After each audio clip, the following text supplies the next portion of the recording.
lot of plant medicine work, and it's been a beautiful journey for me. But I definitely don't think it's for everyone. And there's a number of reasons why people might not feel called to the medicine. One, for maybe sobriety. Maybe they don't want to consume an outside substance. Maybe they don't have the availability of traveling internationally or affording one of these approved psychedelic therapist-assisted sessions. And then the other reason why they might want to engage in I call them non-medicated psychedelic journeys or ceremonies, is to either A, prepare for a full session, or to stay connected with the medicine in between their own work and their own journeys. And so really, so much of ceremony and plant medicine work is about slowing down and really trusting and listening to the self. Really, that's paramount, is that sometimes it takes somebody booking a ceremony in order to just really get into awareness with what even their patterns are as they prepare or do a dieta or these things. And so when we come to these non-medicated journeys, what happens is it feels just like a regular ceremony. We have sacred smudging. We dose. We have a beautiful dosing ceremony with your quantum drops so that they can get the vibrational quality of the plant.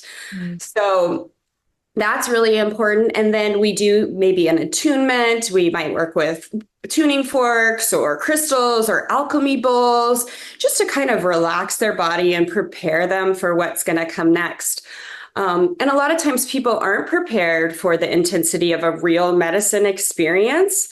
They're not prepared for the visuals. They're not prepared for the emotions that might come up. They might not have really like a tool belt, like as I've worked on with my medicine journeys, all of these other alternative healing modalities and breath work and things that I've done have helped me through those journeys. And so we're trying to pass on some of that wisdom so that if they ever do, and maybe they don't, maybe this is enough. I mean, more isn't always better. And being able to process and handle your experience is really important. So when they do get onto my vibration bed, I really look at the medicine as opening the portal. And so I look at the brainwave entrainment is the light is really opening that portal, but the sound is what's directing the energy. And so they're listening to sacred icaros, and they're listening to the same kind of sound elements that they would experience in a real journey. Their brainwave patterns are going into the same type of brainwave patterns that we see of people who are actually experiencing a psychedelic.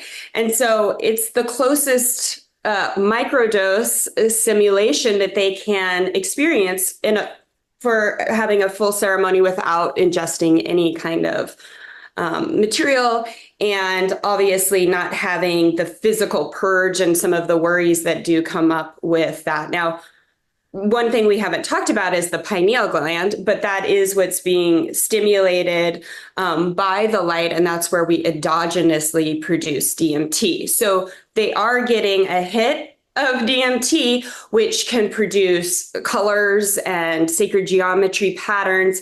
And so even just that can help people prepare for some of the things they might see in a full journey.